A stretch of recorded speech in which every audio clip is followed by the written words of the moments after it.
அஸ்ஸலாமு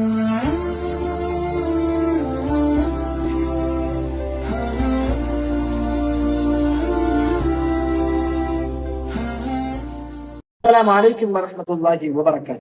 அன்பான இஸ்லாமிய நேயர்களே, அல்லாஹ்வினுடைய நல்லடியார்களே, கண்ணியமான ரமலானுடைய மாதத்தில் நாம் எல்லோரும் இருக்கிறோம்.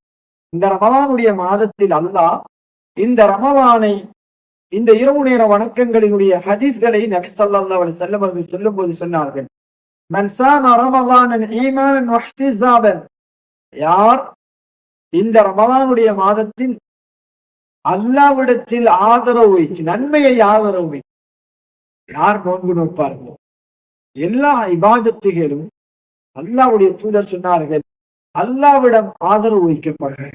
இஸ்திக்பாரா, அல்லாஹ் என்னை மன்னிப்பான் என்கின்ற ஆதரவோடு இஸ்திக்பார் செய்யுங்கள், அல்லாஹ் மன்னிப்பான். அல்லாஹ்விடத்தில் அந்த ஆதரவோடு அலையுங்கள். அல்லாஹ் சொல்கிறான், என்னை மன்னிப்பவன் அல்லாஹ் மன்னிப்பான் என்ற ஆதரவோடு, எனக்கு அல்லாஹ் நன்மையை பெற வேண்டும் இந்த ரமலானின் மூலமாக என்ற ஆதரவோடு ஒரு மூமின் நோன்பை பிடிப்பான் என்றார். நான் சொல்கிறேன், அல்லாஹ்வுடைய தூதர் சொன்னார்கள், அவருடைய பாவங்களை முன்னுக்கும் பின்னுக்கும் மன்னிச்சுட்டான். அதே மாதிரி தான் இன்னும் ஒரு ஹதீஸ், மன் காம ரமலானன் ஈமானன் வஹ்திஸாபன், யார் இரவு நேர வணக்கத்தில் இந்த ரமலானில் ஈடுபடுவாரோ, எதை கொண்டு? நன்மையை ஆதரவை. நான் இரவுல நின்று வணங்கினா என் ரப்போடு நான் நெருங்குவேன், என் ரப்பு என்னை அரவணைத்துக் கொள்வான், என் ரப்பு என்னை அவனோடு தொடர்பு படுத்தக்கூடிய அடியானாக மாற்றி விடுவான் என்ற அந்த இரவு வணக்கத்தினுடைய நன்மையை மீது ஆதரவு வைத்து அந்த இபாதத் செய்யப்பட வேண்டும் என்று நாம் வலியுறுத்துகிறோம். எந்த இபாதத் சொல்றோம்? ஒருவர் ஒரு ஹதியாவோ அல்லது ஒரு ஆட்டை அல்லது ஒரு மாட்டை அறுக்கிறார், இதை அவருடைய ஈமான் நன்மை ஆதரவு வச்சு இந்த இபாதத்தில இந்த நன்மை அல்லாஹ் தருவதாக வாக்களித்திருக்கிறான், எனக்கு கிடைக்கும், இது வரும் என்ற அந்த நன்மையினுடைய ஆதரவோடு அந்த இபாதத்தை யார் செய்வார்களோ அதை பொருந்திக் கொள்வார். எனக்கு தான் விசேஷம்.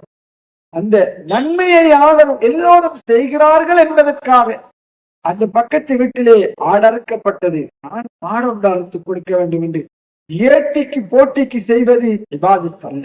இல்லை, ஏழைகளுக்கு அல்லாஹ் கொடுக்கும்படி கட்டளை இட்டிருக்கிறான், கொடுத்தால் குறைய மாட்டால் என்று அல்லாஹ் சொல்லியிருக்கிறான். ஆகவே நான் கொடுக்கிறேன், அந்த நன்மையை கொடுத்து நான் ஆதரவு வைத்து கொடுக்கிறேன். இதைத்தான் எதிர்பார்க்கிறான். இதுதான் மிக இபாதத்துக்கு முக்கியமானது. அல்லாஹ் என்னை தொழச் சொல்லியிருக்கிறான், தொழுதான் சொர்க்கம் தருவதாக சொல்லியிருக்கிறான், நான் அதற்காக தொழுகிறேன். நன்மையை ஆதரவை. அல்லாஹ் பொய் பேசுவதை தடுத்திருக்கிறான், பொய் பேசுபவர்களை அல்லாஹ் விரும்ப மாட்டான் என்று சொல்லியிருக்கிறான். ஆகவே நான் அதை பேசாமல் இருப்பதுதான் எனக்கு நன்மை கிடைக்கும் என்ற ஆதரவில் அந்த இபாதத்தை செய்யும். எல்லா இபாதத்துகளுக்கும் நன்மை ஆதரவு வைத்து செய்யப்படுவதை எல்லாம் விரும்புகிறான். ஒரு ஹஜ்ஜுக்கு செல்கிறார், அவர் நினைக்க வேண்டும், என்னை அல்லாஹ் அழைத்திருக்கிறான், செல்வத்தை எனக்கு தந்து ஆரோக்கியத்தை தந்திருக்கிறான், ஹஜ்ஜுக்கு அழைக்கிறான். ஹஜ்ஜுக்கு சென்றால் அல்லாஹ் வாக்களிக்கிறான், சொர்க்கத்தை தருகிறார். அன்று பிறந்த பாலகனுடைய அந்த நிலையை உருவாக்குவதால் இதுதான் எனக்கு வேண்டும், இதிலே நான் ஆதரவு வைக்கிறேன், இந்த நன்மை அடைய வேண்டும் என்று ஆதரவு வைக்கிறேன் என்று ஒருவர் ஹஜ்ஜை நிறைவேற்றுவதுதான் அல்லாஹ்வுடைய ஆதரவோடு அந்த இபாதத்தின் பக்கம் நெருங்குவது என்பது. எனவே அன்பானவர்களே, எந்த இபாதத்தாக இருந்தாலும் குர்ஆனை ஓதுங்கள்.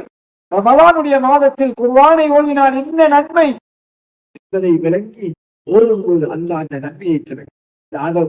அந்த இபாதத்தினுடைய நன்மையினுடைய ஆதரவை அல்லாஹ் உடன் கேட்டு நினைத்து அதை செய்யும் போது அல்லாஹ் அதனை சத்தியமாக வழங்குகிறான்.